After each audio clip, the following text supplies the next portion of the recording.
There's a power for good in the universe, and you get to use that. Who believes this? Say aye. There is one mind, one power, one divine intelligence. Call it God, spirit source, presence. Call it Phil, if you'd like. Who believes that? Say aye.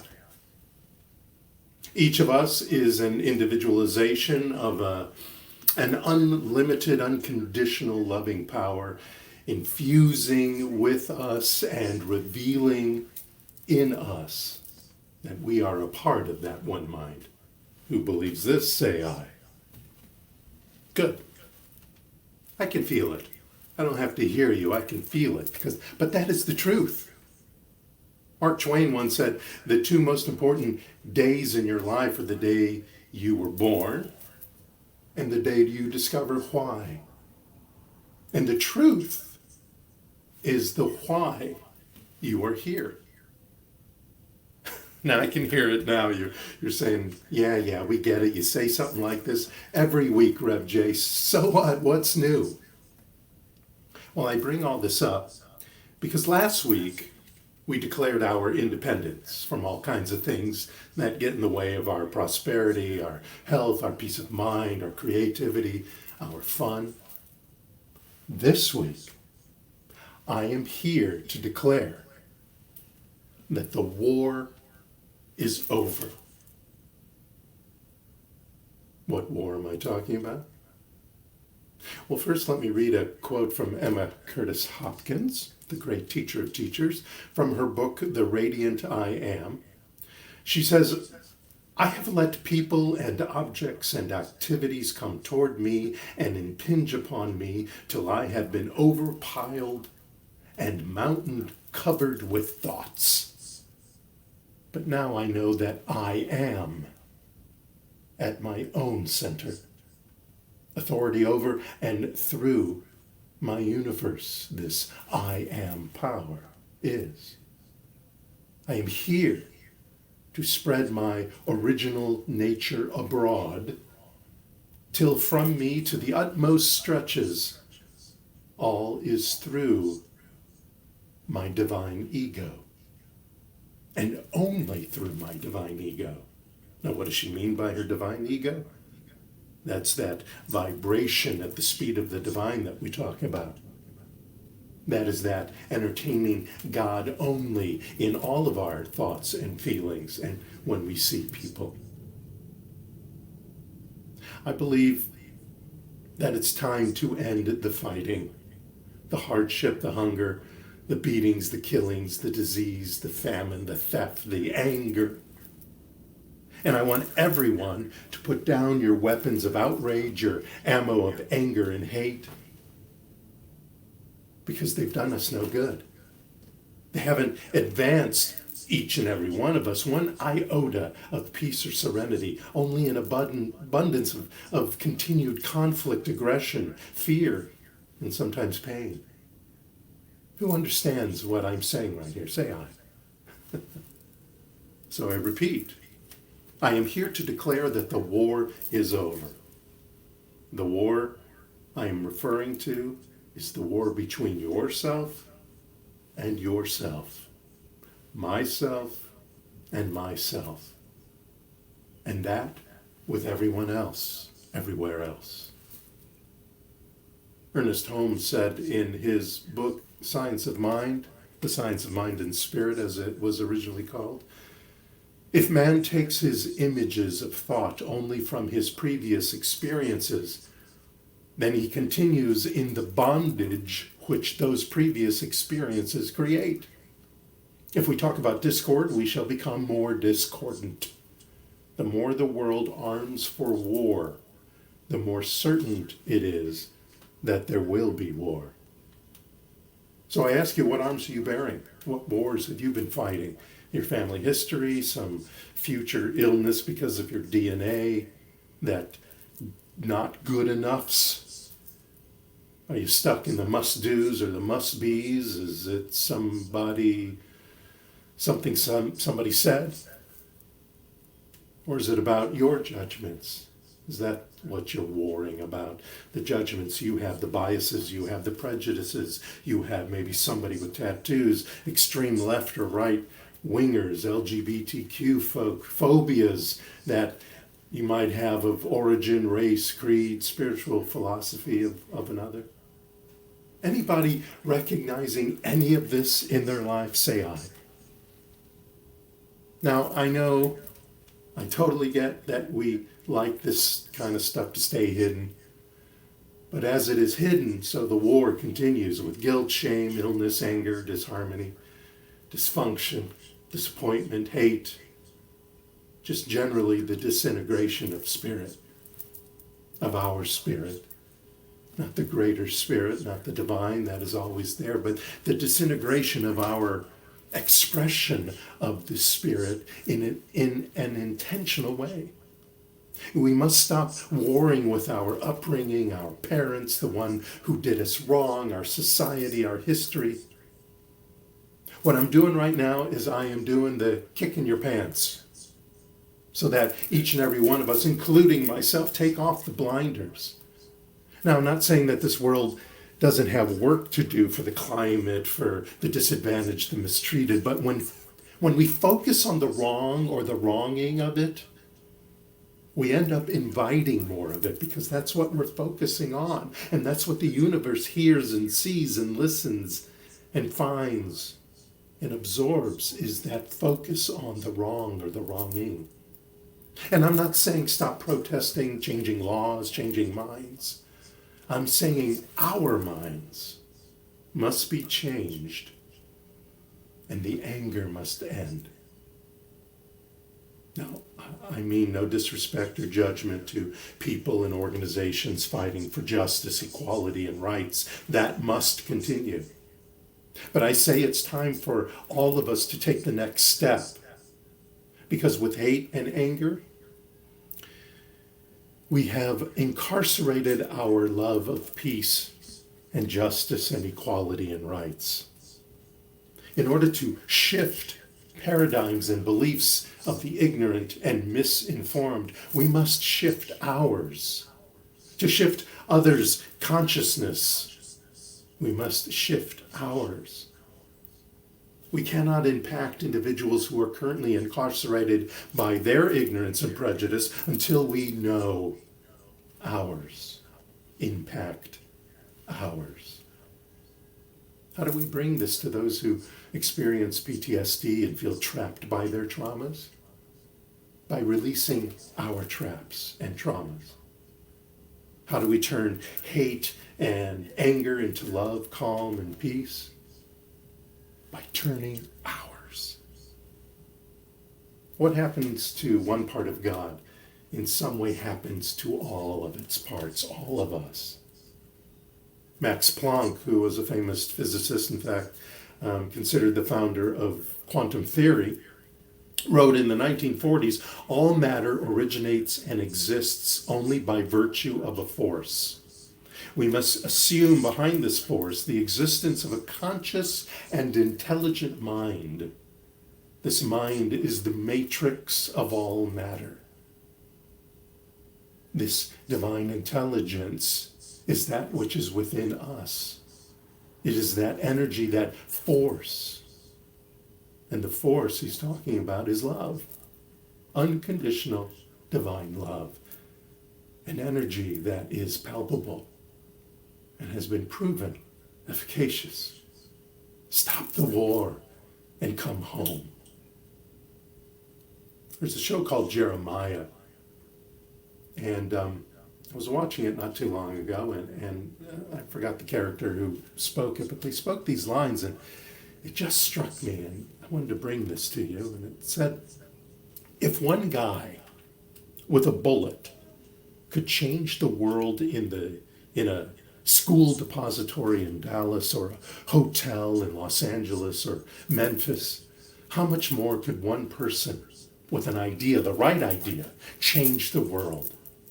Today, this day, the world will change forever, not because of the clash of armies, not in the currency of bomb blasts or body counts, but through the proper application of the only force that matters, the only power that even God respects, because it is the God power. And that is the truth.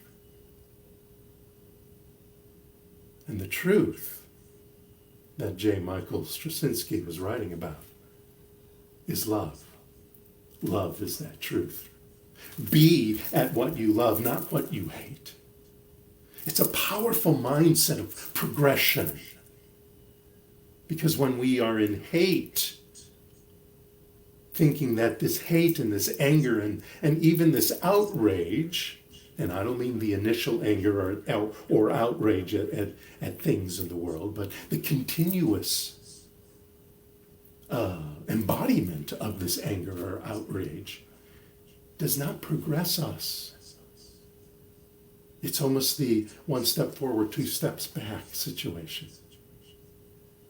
Again, Ernest Holmes, when the law of circulation is retarded, stagnation results.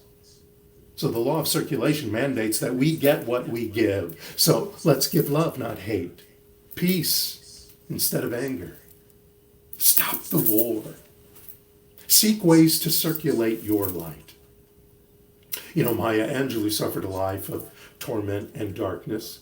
I'm sure you know Maya Angelou, the great novelist. Enduring intense physical and emotional abuse by a family member that nearly stole her voice forever. She was actually mute for 5 years, almost 5 years. But with the help of a family friend, she found her own voice again. She was introduced to Dickens and Shakespeare and Poe and others. And they influenced her personal and professional philosophies, propelling her to become a conduit of love. Because one person raised her up. We got to stop the war and see beyond conditions and appearances. Gregory Boyle is a great example. He's a Jesuit who has worked to counter gang activity for over 30 years. His Homeboy Industries has directed hundreds away from gangs and into productive lives by providing them employment, counseling, and love to at-risk youth in LA. Often he finds individuals bearing full facial tattoos come to him. Now, that's not necessarily scary, but most of the time seems scary. And while it would be easy for Father Boyle to assess them based upon the appearance of those full facial tattoos, he sees only God and works to successfully restore their dignity, inspiring many to do the same for their peers, bringing them into a family of dignity and respect for themselves. The Quran says, "And whoever saves a life, it is as though he or she had saved all mankind." Too many people are consumed by their suffering in prisons and detention centers as soldiers and single moms, black, brown, sad, angry, overwhelmed people. And we can only truly enjoy our freedom by spreading it around. There's no freedom in anger. There's only bondage. When we focus on love, that is what is needed. Whether it's by volunteering, teaching, leading by example, smiling, just smiling at strangers. Sometimes it's hard to see a smile, except you do see it in the eyes, now that we're wearing masks. Hold a door open, deliver some food, carry a sign, put a sign in your window. We've done that. Write a law. Speak your loving words and insist on equality, education, justice. Not because you hate what's going on, because you love what's right, what's just, what's equal. We got to stop the war. Leviticus says, "Thou shalt love thy neighbor as themselves." So I think another step here, other than the two I talked about, maybe our first step here is the Ho'oponopono. I'm sorry. Please forgive me. Thank you. I love you. Forgiveness to self and others is the first and foremost And probably the most powerful step to ending the war that we are all in. Now, this is not about fault. This is about movement. This is not about what's right or wrong. This is about loving what is true and living that truth. Like Rumi said, if you knew the secrets of life, you too would choose no other companion but love. So say it again with me. I'm sorry. Please forgive me. Thank you. I love you. Let's put our hands on our hearts. I'm sorry. Please forgive me. Thank you. I love you. This powerful Hawaiian healing practice is one of reconciliation and forgiveness for both ourselves and the world around us. To harbor resentment against others hurts the person who refuses to forgive, which in this case is you and me. Purifying one's soul by releasing bad memories or feelings frees the mind, the whole divine matrix, from the negative whirlwind trap of hate, anger, resentment, disappointment, even fear. Being ponyo is being in perfect balance with all of life. So let us be the way showers and sign our names to a peace treaty. Let's do that now. Sign our names to a peace treaty between ourselves and ourselves, and between ourselves and all the rest of the world. Let me bring that up to the screen right now. Hold on just a sec. Let me add this to the stream because I want you to be able to, oh look, there's lots of people. I want you to be able to see, there it is. Ho'oponopono. Ho'oponopono. I'm sorry. Please forgive me. Thank you. I love you.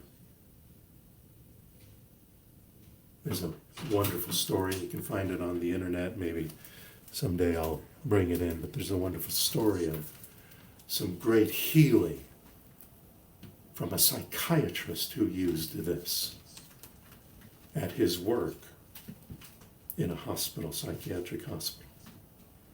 But for now, let's just pick someone, something, some idea, and once again put our hands on our hearts.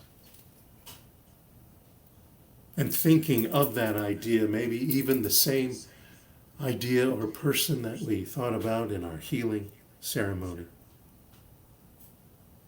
And know, as we speak, I'm sorry. Please forgive me. Thank you. I love you. These are the words of radical forgiveness.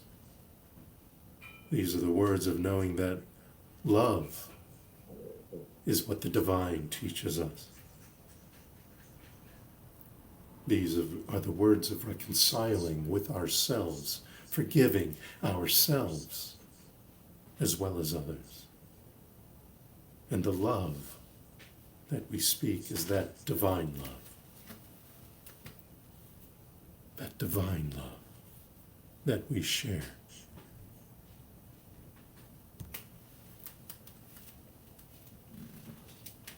Congratulations. It's Victory Day. Witness the rebuilding of the society we prayed for. Go outside. We've made a difference right now. Keep working at this till it feels comfortable and right and easy. And you'll see out there all of us thriving in peace, blessed in love from this moment forward.